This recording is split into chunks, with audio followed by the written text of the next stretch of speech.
Alright, what's up guys? My name is Zach, and today I am driving a 2006 GMC Yukon Denali. Up front is a 6.0 liter V8, and down below is a 4-speed automatic transmission. Now I am super excited to be driving this here Denali because I love these things so much, and that's going to become very clear throughout the rest of the video. But before we get on to anything else, I have a website, zackpradel.com, where you can buy stickers and other merchandise when it becomes available. You could also submit your own vehicle to be reviewed by me through a quick and easy submission form, and you get a video of your car just like this one. And you can read my behind the scenes blog to see what I'm filming before it comes out on the channel. But let's get back to that 6-liter V8 under the hood. Well, there's a couple engines offered here in the GMC Yukon, this being the Denali. It got the 6-liter V8. This makes 335 horsepower, while the 5.3 made about 285. So you do get a nice 50 horsepower bump over the 5.3, and that's really, really nice. These engines are also really reliable. They've been used in so many other GM products that finding parts for them is going to be really easy, and I really like to see that. Woohoo! That goes. That sucker goes. That's not bad. Like I said, paired to it is a 4-speed automatic transmission known as the 4L60E, and it's not totally bulletproof. Some people do have issues with them. However, when you do get an issue with them, you can go to the junkyard and buy one for about $59 and slap it in a couple of hours. They're really readily available, and really issues only come when you do massive towing. They don't really have great hauling capabilities in terms of a transmission, but that's water under the bridge. From what I can count, GM put this transmission in almost 40 different vehicles, so finding one to fix yours is not going to be too hard. Last but not least about the GMC Yukon Denali is the fact that this is actually all-wheel drive. I don't have any 4-wheel drive settings in here. It's all-wheel drive all the time, and I found that kind of interesting. So that's stuff out of the way, let's talk about the interior. Well, in front of me I have a bunch of gauges. On the left is my transmission temperature and tachometer. In the center, I get a speedometer right in the middle.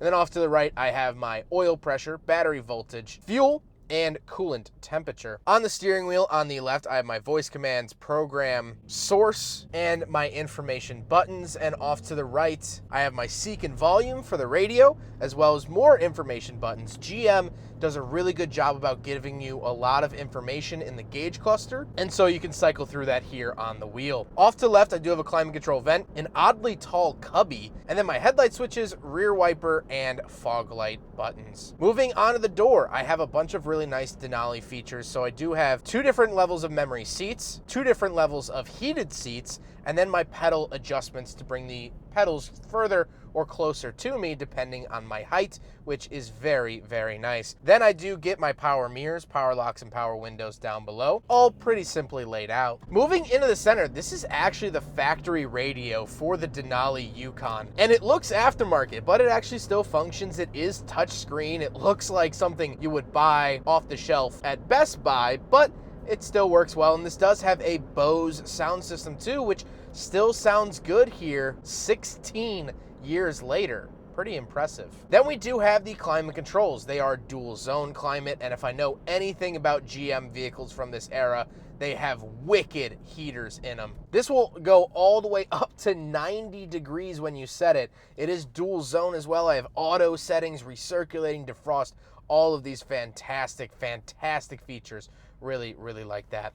Off to the right, I do get a lonesome traction control button. Kind of an interesting look here, especially given the fact that it is a Yukon Denali. I don't really like the fact that it has a bunch of dead switches for the top trim, but beggars can't be choosers. Then I do have a center console that kind of sticks out a little bit. So I get a cubby to the upper left, 12-volt outlet off to the right, and then I do have a CD player down below that. This is all factory equipment as well, and it looks very, very early 2000s, late 90s. But of course, that's when this car was designed and developed. Then I do have an openable ashtray and another cigarette 12-volt outlet. Really, really like that. And then we do have the cup holders. So we will do a big friggin' bottle test here in the GMC Yukon Denali from 2006. And I've been driving around. It doesn't seat all the way down in the bottom, but the bottle is staying firm and not falling over. So I am so excited to give the GMC Yukon Denali a pass on the big friggin' bottle test. Then I do have an enormous center console off to the right of me. Plenty of storage options there. And then we gotta talk about the seats. The seats are heated, power. The driver's seat is memory. A bunch of really, really nice options here. It's a very, very comfortable interior, and these seats really, really make it. I could sink into these seats and really, really enjoy myself. And I plan on doing that for the rest of this video. But speaking of seats, we do have back seats, so let's go do a backseat review. All right, so we're in the back of the 2006 GMC Yukon Denali, and we have a bunch of things back here. First of all, I have a Panasonic DVD player up here with the little fold-out screen. It's tiny. It's a tiny screen, but it works. And I've always wanted to review a Chevy Venture, the Warner Brothers edition that had the VHS player, but this will satisfy me for now. I do also have my own radio controls. I have heated seats back here, and I have my own temperature control, fan speed, temperature, and where to send it all down here. Love that. The actual seating position back here is great. I get 2 climate control vents on either side on the roof. I have my own dome lights, and the third row not only gets its own dome lights and vents as well, they have some storage on either side, and it's a pretty usable third row. Now, this is not the Yukon XL. The Yukon XL is going to be longer and have more cargo space behind the third row, but this still gets a very nice sizable third row seat, and I really, really like that. Speaking of space, however, let's go hop around the very back. We'll take a quick look at the trunk and cargo space, and then we'll talk about the looks. All right, so we're on the back of the Yukon. Just pull it up right there. And not a whole ton of cargo space because this isn't the XL, but still a decent amount. And of course you do get that very nice third row. I do get a 12-volt outlet back here as well. I always look for that in vehicles like this. So really, really nice to see. Nothing crazy, but definitely very usable. Now we got to talk about the looks. And first of all, this GMC was designed by my favorite automotive designer, Mr. Wayne Cherry. He's responsible for not only the GMT 800's, but the GMT 400's and the 900's, as well as he had a hand in the Pontiac Solstice of the mid-2000s. I think this is the most handsome, best-looking SUV, maybe of all time. I really like the body lines of it. I like how it is still somewhat square body, but still somewhat modern. It's floating in this really nice middle ground. I think it's really well proportioned, and a big chunk of my love for it is the fact that I grew up with these. This was the hot, happening SUV when I was a kid in my youth. You know, I was born in '97, so by this time I was about 9 years old. I was finally starting to learn what cars were. I was starting to take notice of them, and this was definitely a car that I noticed. But with all that out of the way, with all that being said, let's get on to my final thoughts. What do I think driving this 06 Yukon Denali, and why did I pick it for my Christmas special of 2022? Well, to me, this car feels like home. I mean, plain and simple, it does.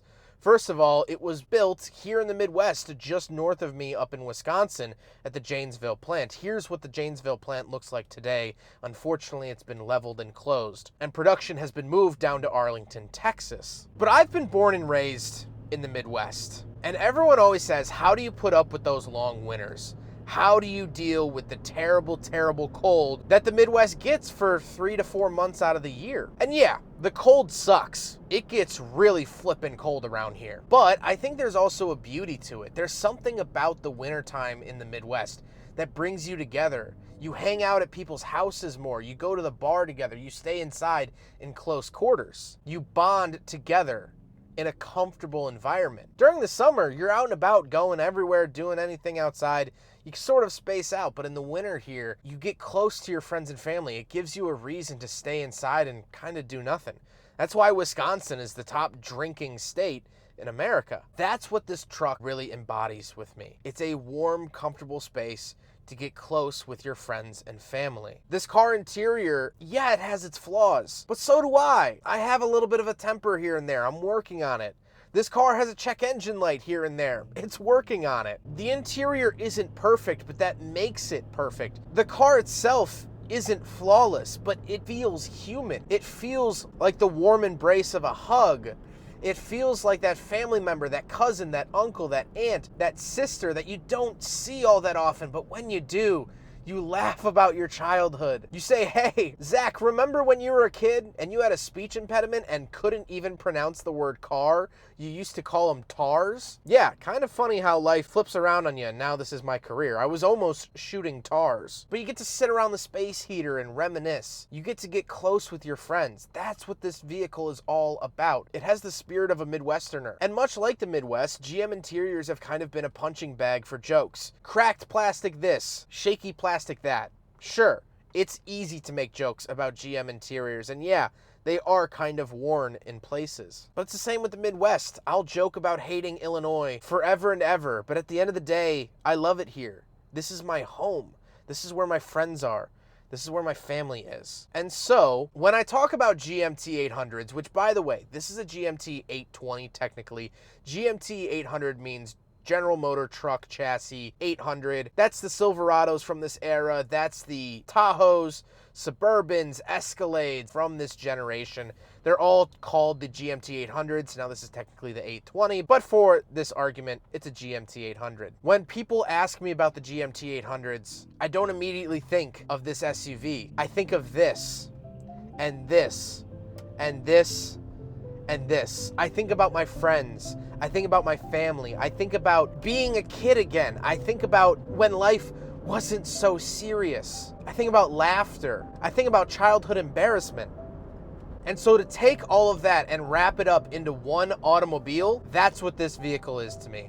That's what the Yukon is, and the Tahoe, and the Escalade from this era. It's warm, fuzzy nostalgia on four wheels.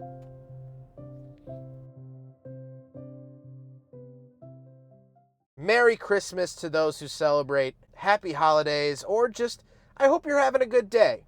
I hope you make the best of today, and I hope you talk to someone that you love today, because that's what this truck is all about. But I hope you guys enjoyed the video. Don't forget to rate the video, comment on the video, subscribe if you really liked it, and Merry Christmas, everyone.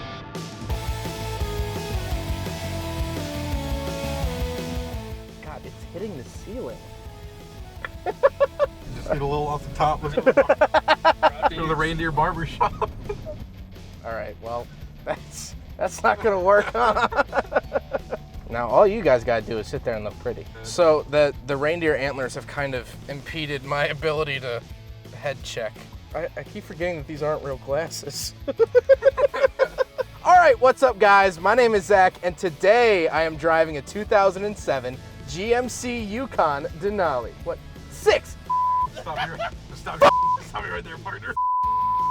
A little slop in the steering. What is that? Why are they watering it so aggressively? It's December.